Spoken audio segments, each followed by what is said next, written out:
Good morning, Bonnara. So yesterday we have seen about Regulating Act and Amending Act. నేను ఇవన్నీ Lakshmikanth polity Indian polity నుంచే చెప్తున్నాను. If you want to read with me kindly take Indian polity. నేనైతే 6th edition తీసుకున్నాను Indian polity.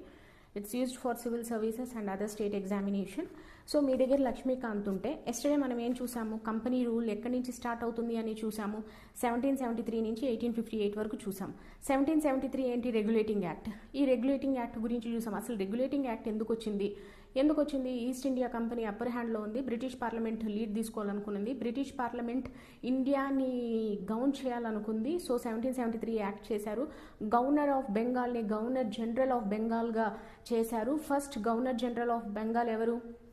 కమెంట్లో చెప్పండి. So governor general of బెంగాల్ని అతన్ని చేశారు. So presidencies, Bombay Madras presidency, Bengal presidency అంటే ఒక బిగ్ బాస్ లాగా తిని ఇది చేయడం ఈ 1773లో చూసాం.